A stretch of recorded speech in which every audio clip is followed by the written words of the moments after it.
कपिल जी, मैं आपको धन्यवाद देता हूं और ये फिल्म बनाने के लिए, ये वेब सीरीज बनाने के लिए बहुत बहुत धन्यवाद। कहां का सत्यमेव जयते, कहां का सत्यमेव जयते, कहां का सत्यमेव जयते। सुप्रीम कोर्ट के जजेस, हाई कोर्ट के जजेस जरूर इसको देखें और आत्मचिंतन करें कि भारत की न्याय प्रणाली कहां पहुंच गई है। भारत में टोटल 5 करोड़ केसेस तो वो हैं जो district court, high court, supreme court में है। इसका मतलब 5 करोड़ परिवार न्याय की आशा में बैठा हुआ है। ऑन एन एवरेज एक परिवार में 6 आदमी रख लीजिए, तो यानी 30 करोड़ लोग न्याय की आस लगाए बैठे हुए हैं। 30 करोड़ का मतलब एक अमेरिका, 30 करोड़ का मतलब 15 ऑस्ट्रेलिया, 30 करोड़ का मतलब 7 कनाडा, 30 करोड़ का मतलब 1.5 ब्राजील। इतने लोग भारत में न्याय की आस में बैठे हुए हैं। और ये 5 करोड़ केस तो वो हैं जो district court, high court, supreme court में है। इसके पैरेलल हमारे देश में एक और जुडिशियल सिस्टम है, उसको कहते हैं तहसीलदार, एसडीएम, एडीएम, डीएम, कमिश्नर, जहां पे चकबंदी के मुकदमे चलते हैं। वो इस 5 करोड़ में काउंटेड नहीं है। जो तहसीलदार के यहां मुकदमा होता है, एसडीएम के यहां मुकदमा होता है, एडीएम के यहां होता है, डीएम के यहां होता है, चकबंदी अधिकारी जिसको सीओ कहते हैं, डीडीसी कहते हैं, एसओसी कहते हैं, वो इसके पैरेलल में है और 5 करोड़ मुकदमे वहां पे भी चल रहे हैं। इसका मैं लाइव एग्जांपल देना चाहूंगा भारत की ब्लैक जस्टिस सिस्टम का। 1985 में जौनपुर में एक 10 बीघे जमीन का मुकदमा शुरू हुआ था। अभी वो सबसे नीचे पायदान पे है, जिसको कहते हैं चकबंदी अधिकारी। 1985 में मुकदमा शुरू हुआ, 2023 आ गया, लगभग 37 साल बीत चुके। 37 साल में यह नहीं तय हो पाया कि असली विल कौन सी है। 2 लोगों ने क्लेम किया, वो कह रहे हैं मुझे विल मिली है, वो कह रहे हैं मुझे विल मिली है। 37 साल में यह नहीं डिसाइड हो पाया असली विल किसकी है। अगर मान लीजिए आज डिसाइड हो जाए तो सीओ के बाद एसओसी, एसओसी के बाद डीडीसी, डीडीसी के बाद हाई कोर्ट, हाई कोर्ट के बाद सुप्रीम कोर्ट, यानी अभी 35 साल और लगेगा, 70 साल लगेगा।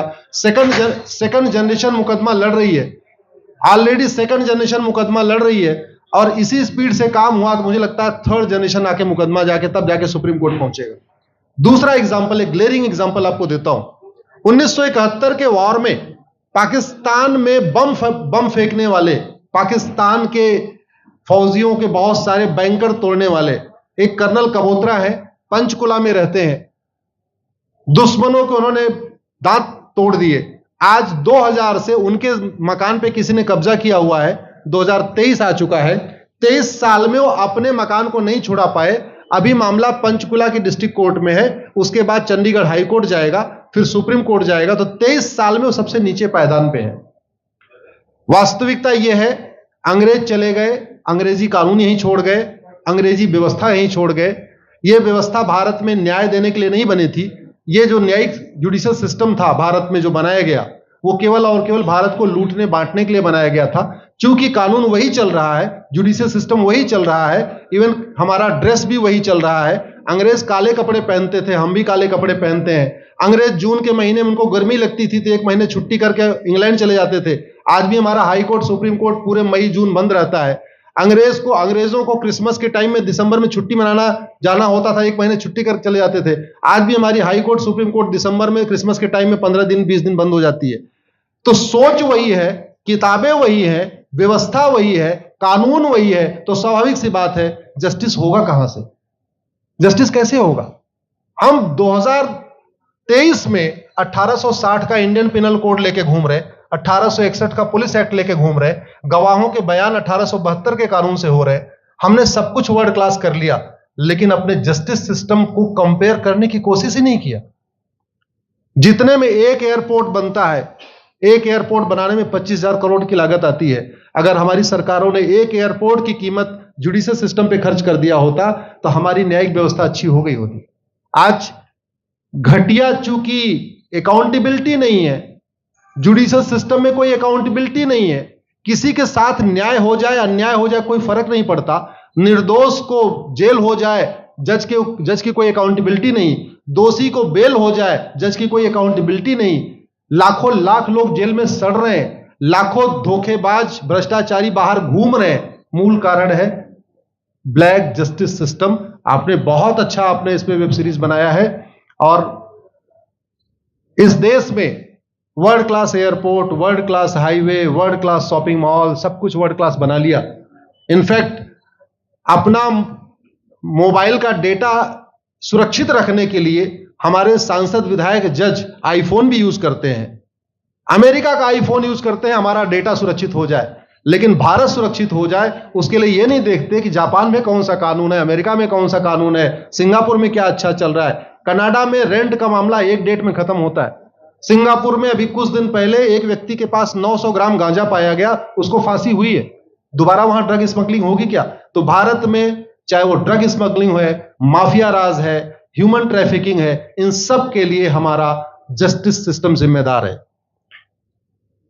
कोई भी अपराध होता है उसमें दो पक्ष होता है, एक पीड़ित, एक अपराध करने वाला। जो पीड़ित होता है वो चाहता है जल्दी उसको न्याय मिल जाए, अपराध करने वाला चाहता है मुकदमा लंबा चले। भारत का न्यायिक सिस्टम अपराध करने वाले के साथ खड़ा है। बलात्कारी चाहता है उसका मुकदमा 30 साल चले, और मुकदमा 30 साल चलता है।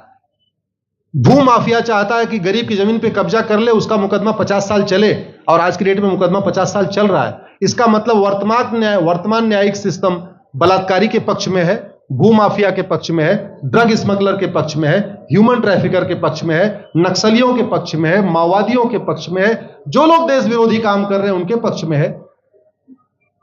40 साल 50 साल के बाद किसी व्यक्ति ने मिलावट करके लोगों का स्वास्थ्य खराब कर दिया, उसको 50 साल के बाद सजा हो रही है। इस बीच उसने कम से कम पता नहीं कितने लोगों का और भी कर दिया। तो ये जो जस्टिस सिस्टम होता है दवा की तरीके काम करता है। जैसे दवा अच्छी होती है बीमारी तुरंत ठीक हो जाती है, अगर दवा घटिया होती है तो बीमारी बढ़ जाती है। दवा खाने के बाद शरीर एज इट इज नहीं रहता, या तो बीमारी ठीक होती है या तो बीमारी बढ़ती है। अगर कोई आदमी एक गांव में किसी के साथ कुछ गलत कर दे, उसको 6 महीने के अंदर सजा हो जाए, साल भर के अंदर हो जाए, दूसरा अपराध वहां नहीं होगा।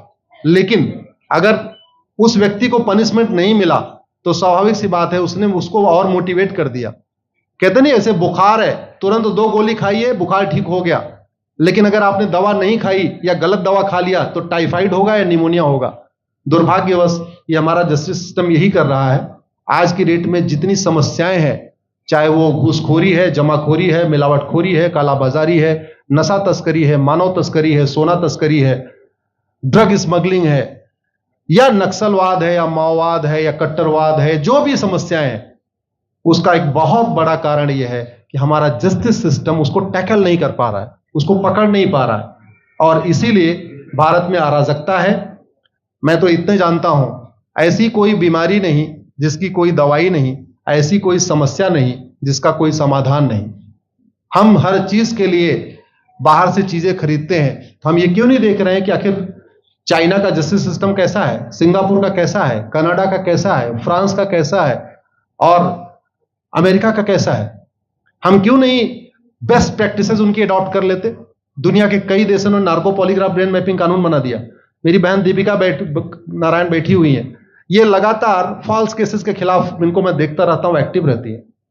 एक कानून बन जाए नार्को पॉलीग्राफ ब्रेन मैपिंग, और कंप्लेन पे अंडरटेकिंग ले लिया जाए कि जो कुछ मैं शिकायत कर रहा हूं इसके लिए मैं अपना नार्को पॉलीग्राफ ब्रेन मैपिंग कराने के लिए तैयार हूं, हजारों की संख्या में फेक केसेस खुद ही खत्म हो जाएंगे।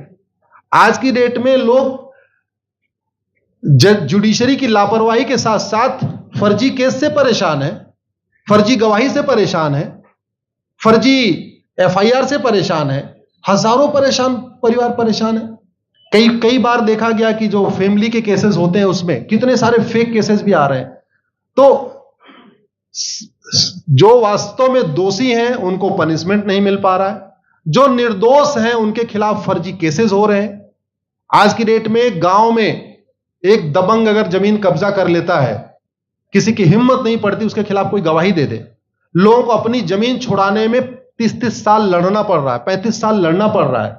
अगर 30 साल 35 साल के बाद कक्कड़ जी उसको अपनी जमीन मिल भी गई तो उसके साथ न्याय कहां हुआ? 35 साल में उसका टाइम बर्बाद हो गया, 35 साल में उसका पैसा बर्बाद हो गया, 35 साल वो मेंटल ट्रॉमा में रहा, 35 साल उसने तारीख पे तारीख झेली है। और मैं तो डिस्ट्रिक्ट कोर्ट में कई बार जाके देखा, ऐसे परिवारों को देखता हूं जिनके पास बस से आने के लिए पैसा नहीं है, साइकिल से आते हैं। ऐसे परिवारों को देखता हूं जो चाय नहीं पी सकते अपने पैसे से, बेचारे घर से रोटी बांध के और अचार लेके आते हैं, लेकिन वहां मजबूरी में वकील को पैसा देते हैं। तो हमारी कोर्ट कचहरी वास्तव में दलाली का अड्डा बन गया है। हमारी कोर्ट कचहरी भ्रष्टाचार का अड्डा बन गया है। और मैं दुख के साथ कहना चाहूंगा, अदालतों में न्याय हो नहीं रहा है, बल्कि न्याय बिक रहा है। जिनके पास पैसा है, वो उन्होंने कितना बड़ा क्राइम किया हो, मर्डर किया हो, रेप किया हो, उनको जमानत हो रही है। और जिनके पास नहीं है, वो बेचारे जेल में सड़ रहे हैं। कई बार तो देखा गया, मैंने मेरे मर्डर किया एक्स अनंत सिंह ने, लेकिन एक्स अनंत सिंह बाहुबली थे, उन्होंने थानेदार को 20 लाख रुपए दिया, वो वाई अनंत सिंह को लेकर जेल में डाल दिया। नाम वही है। अब उसके बाद क्या हुआ, 20 साल मुकदमा चला और फिर सबूत के अभाव में छूट गया। तो जिसने मर्डर किया वो तो कभी जेल गया ही नहीं। एक निर्दोष जेल गया, 10-20 साल के बाद उसने अपना जमीन बेचा, सब कुछ किया, मां बाप सब कुछ तबाह हो गए, फिर वो सबूत के अभाव में छूट रहा है। तो सबूत के अभाव में अगर 20 साल के बाद छूट भी गया हो, उसका 20 साल कौन लौटाएगा? उसके 20 साल के लिए कौन जिम्मेदार है? उसके 20 साल जो बर्बाद हुआ, उसके लिए संविधान की शपथ लेने वाले जिम्मेदार हैं। संविधान के प्रियम्बल में लिखा है, हम आपको जस्टिस देंगे, हम आपको न्याय देंगे। न्याय देने की जिम्मेदारी किसकी? जिन्होंने शपथ लिया। शपथ कौन लेते हैं? जजेस लेते हैं, सांसद, विधायक, मंत्री लेते हैं।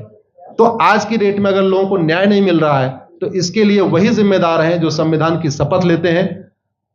संविधान की शपथ लेने वालों को वेतन, भत्ता, गाड़ी, बंगला इसीलिए मिलता है कि लोगों को न्याय मिल सके, फास्ट जस्टिस मिले, कंप्लीट जस्टिस मिले।